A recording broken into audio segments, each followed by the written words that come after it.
आज का जो हमारा टॉपिक है वो है केशवानंद भारतीवाद। केशवानंद भारतीवाद जो 1973 में हुआ था। केशवानंद भारतीवाद जो है वो 1973 में हुआ था।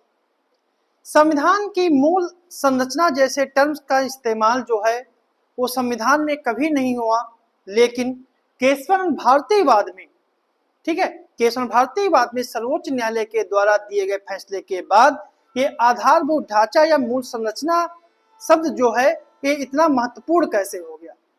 ऐसे कैसे हुआ कि जो शब्द संविधान की प्रस्तावना में नहीं था वह इतना महत्वपूर्ण कैसे, वह शब्द इतना महत्वपूर्ण कैसे हो गया। जो बातें संविधान में भी नहीं लिखी हुई हैं वो आखिर इतनी महत्वपूर्ण कैसे हो गई। ये सब जो हुआ है वो मूल अधिकार और नीति निर्देशक तत्वों के बीच जो अंतः विरोध आया उसकी वजह से शुरू हुआ, तो संविधान के तुरंत लागू होने के बाद ही यह दिखाई देने लगा था। यह अंतः विरोध जो था कोई छोटा मोटा नहीं था जिसे नजर फेर ली जाती। दरअसल आजादी के बाद जो भारत था वो समाजवाद आधारित अर्थव्यवस्था पर चलना उसने शुरू किया, और उस समय की परिस्थिति भी ऐसी थी कि देश की व्यवस्था को ये सूट भी करता था कि भारत उस समय इतना अल्प विकसित था कि व्यक्तिगत तौर पे कुछ करने का लोगों के पास स्कोप नहीं था, इसलिए बहुत कुछ जो था वो सरकार पर ही टिका था, और सरकार इसलिए समाजवादी व्यवस्था को आगे बढ़ाने का प्रयास कर रही थी। जब समाजवाद आधारित बहुत सारे प्रावधान जो थे वो नीति निर्देशक तत्वों का हिस्सा था, और जब उसे लागू करने की कोशिश की गई तो कुछ संवैधानिक अंतः विरोध सामने आए। अब जैसे कि कौन कौन से अंतः विरोध सामने आए, जैसे में इससे समझ सकते हैं कि फंडामेंटल राइट या कहें मूल अधिकार जो अनुच्छेद 13 से लेकर 35 तक है उनमें एक अनुच्छेद है अनुच्छेद 19(1) का यफ, ठीक है, और आर्टिकल 1 है आर्टिकल 31। अनुच्छेद 1 यफ और अनुच्छेद 31 संपत्ति का अधिकार देते हैं, जबकि नीति निर्देशक यानी डीपीएसपी के तहत नीति निर्देशक तत्वों के तहत अनुच्छेद 39 आर्टिकल 39 और इसकी जो अगर विशेष कर देखा जाए तो इसकी एक धारा है 39B एंड सी। अनुच्छेद 39 और बी संपत्तियों के संसाधनों का समानता पूर्वक वितरण और धन के असंकेंद्रण बल पर, मतलब कि धन को संगठित पर बल पर देता था, मतलब कि धन का जो है वो किसी एक व्यक्ति के पास केंद्रित ना हो जाए। इस प्रकार से ये समाज आधारित असमानताओं को खत्म करने की, सभी बराबर के स्तर पर लाने की बात करता था कि समाज में जो है वो सभी प्रकार की असमानता जो है जो धन संबंधी थी, आर्थिक थी, और समाज को एक समान बराबर के स्तर पर लाने की बात की जा रही थी। और उस समय जिम्मेदारी प्रथा का भी दौर था। एक एक जमींदार के पास सैकड़ों हजारों बीघे जमीन हुआ करती थी, और असमानता को खत्म करने के लिए जमींदारी प्रथा को खत्म कर दिया जाए और उनकी कुछ जमीनें आम आदमी को दे दिया जाए, या फिर उस जमीन पर ऐसी फैक्ट्रियां, उद्योग धंधे लगाए जाए ताकि समाज के निचले तबके के लोगों को ऊपर लाया जा सके। अगर राज्य के नीति निर्देशक तत्व अनुच्छेद 39 के हिसाब से देखा जाए तो ऐसा करना बिल्कुल सही था, क्योंकि अनुच्छेद 39 जो है वो असमानता के खत्म करने की बात कर रहा था। पर अनुच्छेद 19 और अनुच्छेद 31 जो संपत्ति का अधिकार देते थे, इसके अनुसार संपत्ति का एक मूल अधिकार था, इसे छीना नहीं जा सकता। ऐसा क्यों? क्योंकि अनुच्छेद 13 आर्टिकल 13 जो है वो ये कहता है कि अनुच्छेद 13 ये कहता है कि मूल अधिकारों को खत्म नहीं किया जा सकता, मतलब कि अनुच्छेद 13 जो है वो मूल अधिकारों को खत्म होने से रोकता है। जबकि दूसरे तरफ आर्टिकल 368 मतलब अनुच्छेद 368 जो है वह संविधान में संशोधन का अधिकार भी देता है, यानी कि आवश्यकता अनुसार संविधान में कहीं भी संशोधन किया जा सकता था, जिससे कि जन कल्याण के लिए सही प्रावधान संविधान में डाले जा सके। अब खुद ही सोचिए कि एक कानून तो वही चीज करने की इजाजत देती है और दूसरी ओर एक कानून वही चीज करने से रोक देती है, तो है ना कितना बड़ा अंतर्विरोध।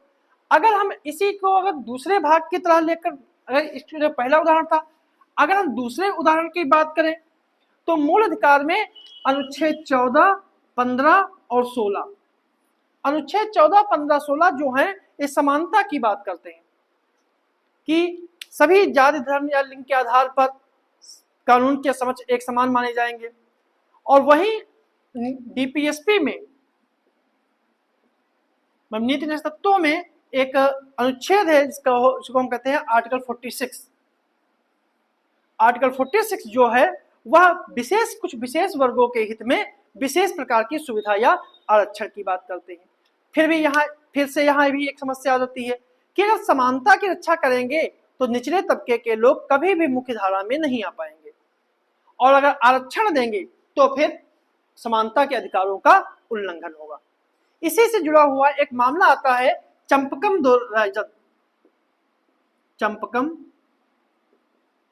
द्वैराजन वर्सेस मद्रास राज्य, और ये मामला हुआ था 1951 में। ठीक है, दरअसल हुआ ये था कि मद्रास की सरकार को लगा कि जब तक समाज के कुछ विशेष वर्गों को आरक्षण नहीं दिया जाएगा तब वो समाज की मुख्य धारा में शामिल नहीं हो पाएंगे। इसलिए मद्रास सरकार ने कुछ विशेष वर्गों के लिए मेडिकल कॉलेज में सीटों की आरक्षण की व्यवस्था कर दी। चंपकम द्वैराजन जो थी एक ब्राह्मण लड़की थी और इसके लिए सीटें कम होने की वजह से इसका एडमिशन मेडिकल कॉलेज में नहीं हो पाया। तो इसने मद्रास उच्च न्यायालय में इसने अपने मूल अधिकारों को हनन के लेकर एक याचिका दायर की। चंपकम द्वैराजन का जो पक्ष था वो कहता था, चंपकम द्वैराजन ने जो अपना मद्रास उच्च न्यायालय ने जो पक्ष रखा कि अनुच्छेद 15, 16 और 29(2), 15, 16 और 29(2) के तहत ऐसा नहीं किया जाता, क्योंकि अनुच्छेद 29(2) में साफ साफ लिखा हुआ है कि राजनीति से प्राप्त किसी भी संस्था में किसी भी नागरिक को धर्म, जाति, मूल वंश, लिंग, जन्म स्थान के आधार पर भेदभाव नहीं किया जाएगा। और चंपकम द्वैराजन के इस तर्क के आधार पर तो ये बिल्कुल कहा जा सकता है कि सीटों का आरक्षण गलत था, लेकिन फिर भी सरकार की तरफ से भी आर्गुमेंट्स दिया गया। सरकार के आर्गुमेंट से यह दिया गया कि सरकार ने अनुच्छेद 46 का हवाला दिया और कहा कि अनुच्छेद 46 के आधार पर सीटों को आरक्षित किया जा सकता है, इसीलिए किया गया है। लेकिन अनुच्छेद 37 भी तो यही कहता है कि इसे लागू कराना राज्य का भी कर्तव्य है। मतलब कि 46 का हवाला दिया कि सीटों को आरक्षित किया जा सकता है, और साथ में यह भी कहा कि राज्य को नीति निषेध तत्वों को अपने कानूनों में शामिल करना चाहिए, उनका कर्तव्य होगा। जब यह मामला सुप्रीम कोर्ट गया तो सुप्रीम कोर्ट के सामने भी यही सवाल था, क्या नीति निषेध के आधार पर मूल अधिकारों के हनन को जायज ठहराया जा सकता था, यानी कि क्या मूल अधिकारों का हनन किया जा सकता है मूल नीति तत्वों के आधार पर। जब सर्वोच्च न्यायालय ने कहा कि समुदाय के आधार पर दिया गया आरक्षण मूल अधिकारों का हनन करता है, इसलिए राज्य एडमिशन के मामलों में जाति, धर्म या लिंग के आधार पर आरक्षण की व्यवस्था नहीं कर सकता, क्योंकि इससे 16(2) और 29(2) का उल्लंघन होता है। 16(2) और 29(2) का उल्लंघन होता है। साथ में सुप्रीम कोर्ट ने एक और बड़ी बात कह दी कि जब भी कभी मूल अधिकार और नीति निषेध तत्वों में टकराव होगा तो ऐसी स्थिति में मूल अधिकारों को ही प्रभावी माना जाएगा, न कि नीति निषेध तत्वों को। क्योंकि राज्य के नीति निषेध तत्वों को अगर लागू भी नहीं किया गया तो ठीक है, उसे भी लागू करना संविधान ने अनिवार्य नहीं बनाया है, लेकिन मूल अधिकारों को बचाना सुप्रीम कोर्ट के लिए अति आवश्यक दायित्व है। साथ में सर्वोच्च न्यायालय ने यह भी स्पष्ट कर दिया कि मूल अधिकारों को संसद द्वारा संवैधानिक संशोधन की प्रक्रिया के माध्यम से संशोधन जरूर किया सकता है। जाहिर है राज्य की नीति निषेध तत्व जो थे वो बाध्यकारी नहीं है, लेकिन मूल अधिकार तो सुप्रीम कोर्ट के का रक्षक ही, मूल अधिकारों का रक्षक ही सर्वोच्च न्यायालय को बनाया गया है, इसीलिए सुप्रीम कोर्ट ने मूल अधिकारों को ही प्राथमिकता दी।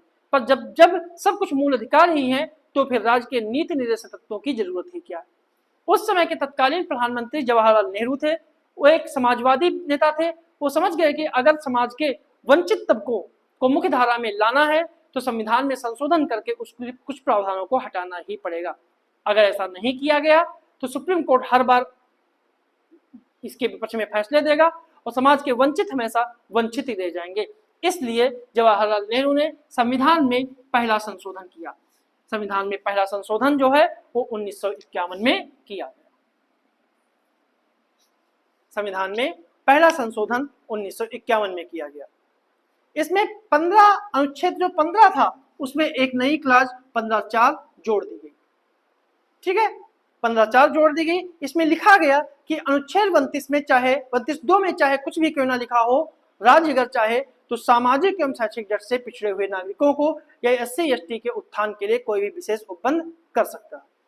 और साथ ही दूसरा संशोधन जो है अनुच्छेद 31 में किया गया और एक धारा अनुच्छेद 31 का जोड़ी गई। इसमें यह किया गया कि इसके माध्यम से जमींदारों और अन्य से लोक हित में जमीन अधिग्रहण करना आसान कर दिया गया।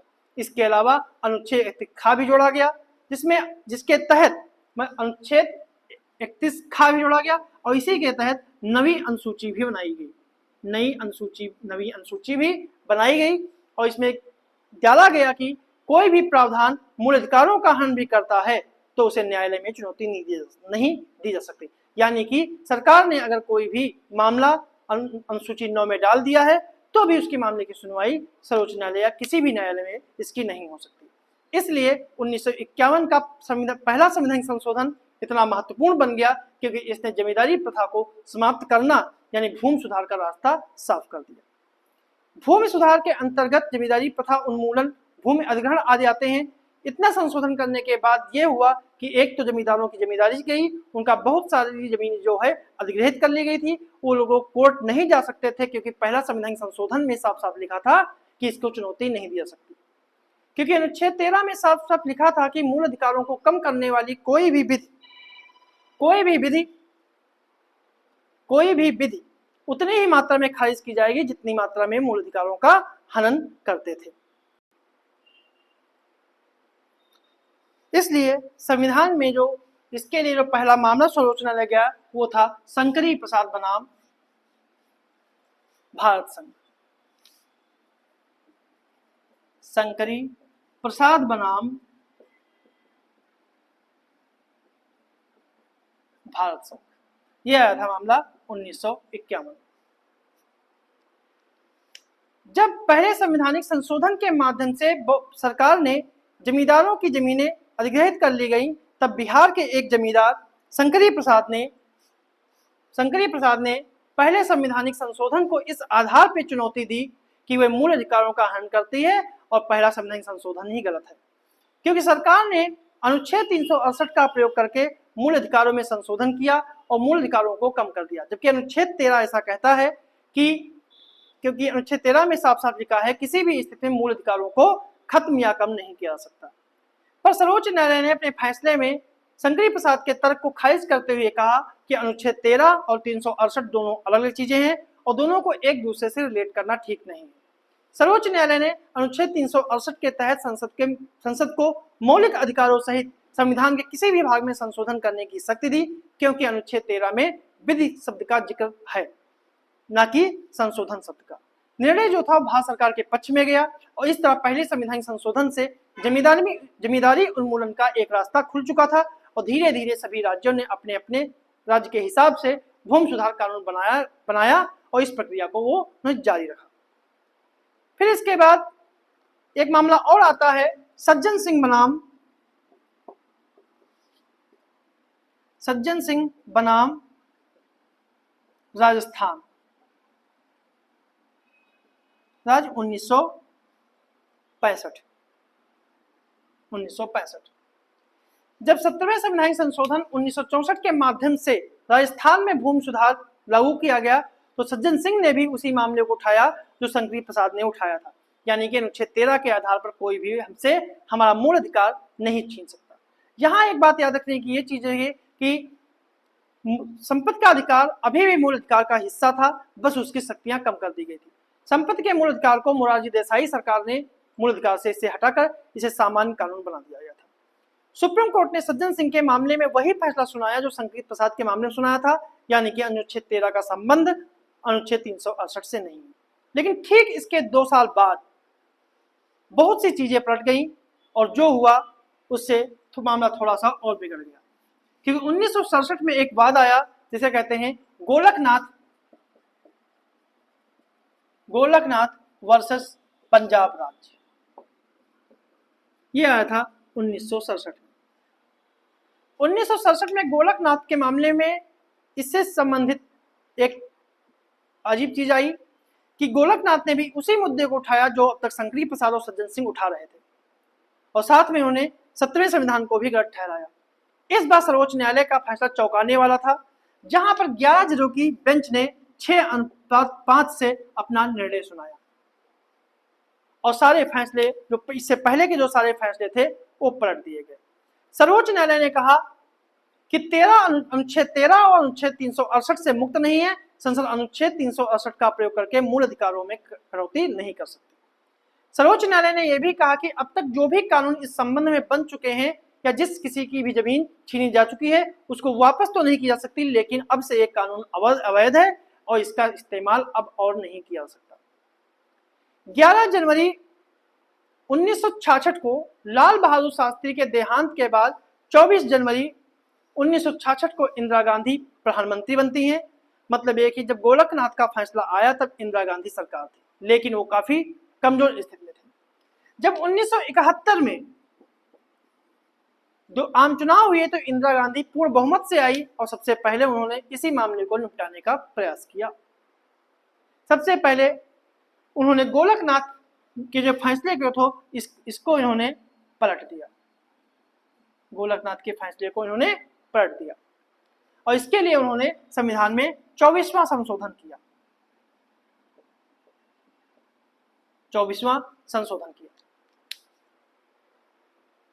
24वें संशोधन के माध्यम से अनुच्छेद 13 में संशोधन करके अनुच्छेद 13(4) जोड़ दिया गया और लिखा गया कि इस अनुच्छेद की कोई भी बात अनुच्छेद 368 के अधीन किए गए इस संविधान के किसी संशोधन पर लागू नहीं होगी, और साथ में यह भी लिखा दिया गया कि संविधान में किसी बात के होते हुए भी संसद संविधान के किसी भी भाग में संशोधन कर सकती है। इस तरह से गोलकनाथ मामले को शून्य कर दिया गया और फिर से वही स्थिति लागू हो गई जो गोलकनाथ के मामले से, मतलब गोलकनाथ मामले 1967 से पहले के थे। इसके बाद ही आता है आपका केशवानंद भारतीवाद, जो हमारा टॉपिक है 1973। यह मामला भी भूमि अधिग्रहण से संबंधित था। केरल के एक मठ संचालक केशवानंद भारती के मठ की भूमि को केरल भूमि सुधार अधिनियम 1969 के तहत अधिग्रहण कर लिया गया। इस कानून को 29वें संविधान संशोधन 1972 के द्वारा नवी अनुसूची में डाला गया, और आपको पता ही है कि 31 खा के तहत नवी अनुसूची को बनाई गई थी। 24वें संशोधन ने गोलकनाथ के फैसले को पलट कर दिया और 25वां संविधान संशोधन जो था वो बैंकों के राष्ट्रीयकरण से संबंधित था। सुप्रीम कोर्ट के सामने अब दो प्रश्न थे कि क्या अनुच्छेद 368 के तहत क्या संविधान में संशोधन करने की संसद की शक्ति असीमित है, और क्या संविधान का 24वां 25वां संविधान संशोधन जो है वैध है या अवैध है। केशवानंद भारती के बाद के निर्णय के लिए सर्वोच्च न्यायालय की सबसे बड़ी खंडपीठ बनी, जिसमें कुल मिला के 13 जज थे, और यह फैसला जो है 24 अप्रैल 1973 को आया। 24 अप्रैल 1973 को आया, और यह जो फैसला था वो 7 और 6 के अनुपात से आया। 7:6 के अनुपात से यह निर्णय आया, जिसमें यह कहा गया कि 24वां और 25वां संशोधन जो है पूरी तरह से सही है, और 25वें संविधान संशोधन के माध्यम से अनुच्छेद 31 में जो संशोधन किया गया है, ठीक है, और वह एक संविधान की न्यायिक समीक्षा, संविधान की मूल व्यवस्था है, इसलिए इसे छीना नहीं जा सकता। मतलब कि 31 को असंवैधानिक घोषित किया और न्यायिक समीक्षा को संविधान की मूल विशेषता माना और इसे न छीनने वाला एक्ट कहा। दूसरा यह कहा कि संसद संविधान के किसी भी हिस्से में संशोधन कर सकती है, चाहे वो मूल अधिकार ही क्यों ना हो, लेकिन संसद को हमेशा ध्यान रखना होगा कि संविधान संशोधन की शक्ति संविधान को फिर से लिखने की शक्ति नहीं है। तब सर्वोच्च न्यायालय ने संविधान की मूल संरचना की व्यवस्था को सबके सामने रखा, और इस मामले में सर्वोच्च न्यायालय ने साफ साफ कहा कि संसद अनुच्छेद 368 की मदद से संविधान में हर प्रकार का संशोधन कर सकती है, पर संविधान के मूल ढांचे में कोई परिवर्तन नहीं कर सकती। क्या मूल ढांचा होगा और क्या नहीं होगा, यह सुप्रीम कोर्ट जो है वो समय समय पर बताता रहेगा। तो ये था हमारा आज का टॉपिक केशवानंद भारतीवाद।